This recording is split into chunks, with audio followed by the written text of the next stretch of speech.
We've all heard about the law of attraction. I would imagine that you've even worked it from time to time, maybe a lot of times, and you can see the difference in your life. You can see the results as a result of, quote, working with the law of attraction.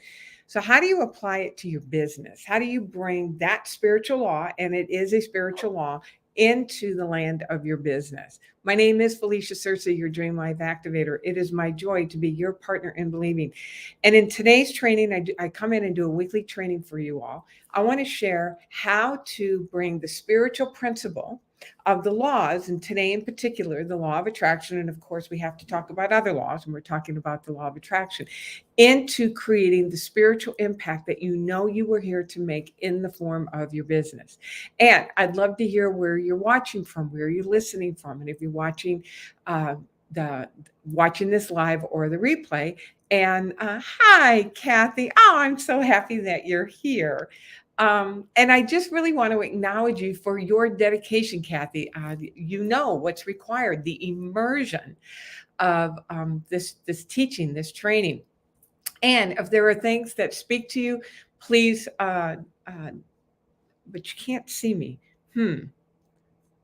Okay, let me see. Let me just do this. All right, is that better? Can you see me now?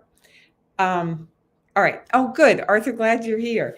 All right. So the law of attraction as it applies to your business.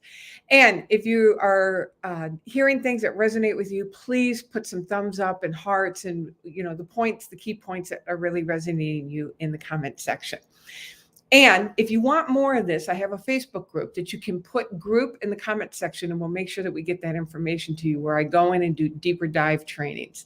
So where does this law of attraction come in and apply as you're building out your spiritual impact in the form of your business? Well, first of all, we have to understand that there are immutable laws that govern our results. They are as real and as solid as the law of gravity. You know that if you go to the 10th floor, I was in Dallas last week at an event with my mentor, and this is how I roll. The last 3 times I've been in hotels, I've been upgraded to amazing suites, for which I'm deeply grateful for. So I was on the 29th floor. If I would open the window on the 29th floor and dropped an egg, a raw egg, that egg would have disintegrated upon impact, because we can count on the law of gravity. I count on the law of gravity every time I take off in an airplane, understanding that the engineers came to intimately understand the law of gravity, such to a point that allow this gazillion ton machine with 200 people on it to be able to go up into the air 330,000 feet and land. So we're talking about the cause of your results, and that there are immutable laws that cause our results, create our results, and that are as real as the law of gravity. And you understand it when I talk about the law of gravity. We get a little fuzzy when we talk about these spiritual laws.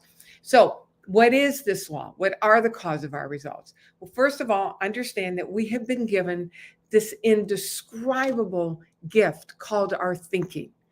We have the ability to consciously think anything we want to think. Now, when we're talking about thinking, we're talking about images, that we think in images. And so if I say front door, you see your front door. If I say car, you see your car. You don't necessarily see. And I'm so used to looking into the camera. Now I need to look at you, and let me raise this up a little bit. There, so I can look at you directly now that I changed my camera view. You don't see CAR or DOOR. You actually see the image. Now, the power of that is that those images then activate feelings in your nervous system. Those sensations, those physiological sensations, has a depth and a weight to them. They literally have an energy to them.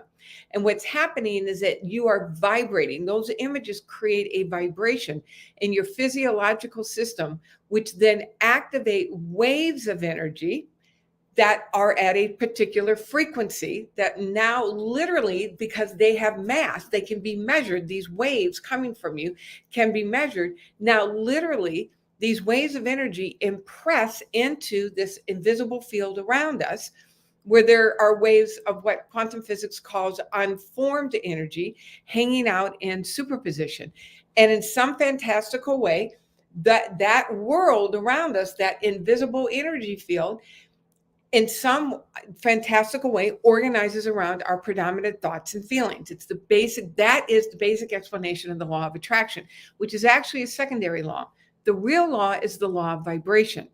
The attraction is just simply a reflection of the vibration that you're functioning in. And that's the state of being, the state of mind that you're functioning in, the state of, your whole state that you're functioning in, that you're living in, and moving and having your being in. All right, so that's the basic. Now, here's the thing. We can never turn this capacity off. You can't not think. We're always thinking. The question is, are we taking dominion over our thinking? Now, that's the basics. So how does this apply to business? When you recognize that you have been given this gift of a desire to serve with your business, that you have a deep desire to make a profound spiritual impact, there is that in you that wants to move forward.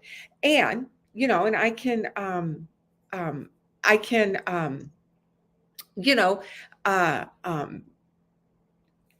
know people, as I see the list, people go after, getting marketing instruction and getting enrollment instruction and leadership. And all of those things are really important. You want to do the tactical elements of your business. You don't want to just have a vision and, like in the words of Jim Carrey, sit on the couch and eat a sandwich, that you want to put feet to it. But here's the difference. Most people understand this conceptually, and people will have a vision and they'll see a vision board and they'll look at the vision board, on the way out the door, and then they go back into their same state of orientation. And for most of the world is orientated from a place of, I got to make it happen, or there's not enough. Dog eat dog, which I don't know where that comes from, because my dogs have never eaten another dog. I don't know if your dog has ever eaten another dog. Every once in a while, they go after one like they're going to eat them, but they've never eaten. I've never seen a dog eat another dog. Anyway, I digress. But you get what I'm saying, that it's like you have to work hard and get your own. So what the power of this is understanding is that not only do you have a vision, not only do you look at your vision board, but understand it's the state in which you take those actions that will then cause your world to organize accordingly. You hear me say this often, all the time. In fact, the purpose of that desire, it's not for you to achieve or gain things, which those things are wonderful. I love my life. And it's not even actually for the activity of that action. The purpose of that desire is for you to wake up to more of who you are created to be. Let me take a step back. Here's the thing I want you to understand. When we're talking about those waves of unformed energy hanging out in superposition, there's an infinite number of those waves, which means there is an infinite number of possibilities. All possibilities. We cannot possibly, in our human form, think up all the possibilities that are available to us. That is the impossibility. It is impossible to imagine all the possibilities that are available to us. So part of the mastery, the spiritual maturity, is to grow your ability to think into bigger, bolder, more expansive possibilities. Because remember, the purpose of those images is to grow you. It's to wake you up to more of your genius, more of your brilliance, more of your beauty, more of your magnificence, and to increase your capacity to allow more to flow through you. So you have these images. Then it's a matter of who are you as you're taking these images, as you're taking these actions. So grok the fact that there are unlimited possibilities available to us. And now I want you to hear this.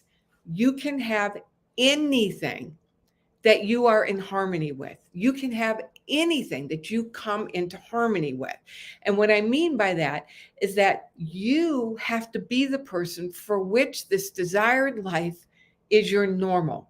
It's just how you roll. You can't imagine anything different. I like to use the example with hotels that, when I first started staying in hotels, I'll never forget.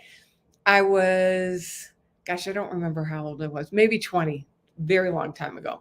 It was 42 years ago because I'm 62. So I was 20 years old and, not even finished college. And I was driving back from Wisconsin, visiting my mother to Louisiana. I was trying to do it all in one shot. 20-year-old, when at the age of 20, you're kind of stupid. At least I was at times. And I got from northern Wisconsin down to Mississippi. And so if you know anything about the length of that was about an 18-hour drive. Especially, I think there was interstate back. Yeah, there was interstate. I'm not that old, but there was interstate back in the 80s. And I pulled into this hotel, this, funky off the road motel. It wasn't even a hotel in Mississippi. And I walked in and they had one room left and the room had a leak and it was damp and wet and funky. And I stayed there. I wouldn't think of staying there today. That's not even if I was desperate, I wouldn't stay there. I'd figure out a way to go find someplace else to stay. That was my realm of experience. It was my realm of expectation at that time. Now I expect to go into a hotel when it's a Marriott and I get an upgrade to a suite on the 29th floor or a suite when I was in Orange County, right across the street from Disney. That's now my normal. I have grown into that level of receivership from the universe as I see myself that way and as I deliver value. That's what your dream is asking from you. Your dream is asking you to own the identity, the way of moving in the world, and what is your expectation because of how you have orientated to life. So let me come over here and read the comments. Since we can't turn it off, living spiritual business input like this lives output very loving spiritual business input like this helps us output the same. Not quite sure I understand that, Arthur, but I appreciate the feedback. I have up my realm in hotels too. That's it for me to become more grown to that version of myself, which finds its normal in mind. That's it, Kathy. So how do you do that? So, yeah, no, I know. It's a little scrambled, your sentence. Go back and read it and see if you can clarify it a little more. So when you think about the vision, you think about this is what's seeking to express through me. Ask yourself, what is my dream to make a more profound spiritual impact? Asking me to know about myself. Who is it asking me to show up as in this moment? Now, one of the things, and we had a great conversation on our large group coaching call last night about one of the things that as you are a business person, knowing that you bring value, that when you are in that conversation with somebody, offering your help because they're suffering, when you are in the state of being that person that has achieved that result, you stand with unwavering conviction. You do not back away. You don't back away from standing firm in what you're inviting somebody to do or purchase from you in order to be able to help their suffering. So often I'll hear from people say, I'm right there at the point of inviting them into, an exchange of money. And I find myself feeling, so swarmy and selly and salesy. And it's in that moment that when you see yourself as this future trajectory, you see yourself as the person who has created this life, that person in this moment leans into that, understanding that your person needs you to believe in your solution. They are asking for your solution. They are begging for you to believe in it. And the person who lives at this state, you are attracting people to you. So we're talking about the law of attraction. your conviction, your unwavering belief in how you can help other people suffering now becomes the attractive force that you're vibrating, and people step in because they want the solution. And so when we're talking about having images, one of the key things for you to work on is not only to believe your image, but to believe the impact that's seeking to express through you and by means of you in the form of your dream. And the more that you're able to lean into that, the more that you are able to lean in with unwavering conviction that you have an answer. And it's in the exchange of money where they invest in themselves and now they avail themselves to that answer, is the degree that you will attract people who can step in and purchase your product, step in and work with you, whatever it is that you're offering. That's what it is to work with the law of attraction. And here's the fascinating thing about this. I had notes. That was not on my notes. So somebody on here needed to hear that the true law of attraction is not that you are seeing this image and you're holding the image and saying, come to me, is that you're being the answer. You're being the answered prayer. You're being the solution. And you stand with unwavering conviction that you have somebody's solution to their suffering. And when you're in that conversation with them, number one, you're attracting them to you, and you're activating all of the marketing and the learning and all of that you've done. You don't want to throw any of that out. All of that is gold. It's great. You're activating all of that.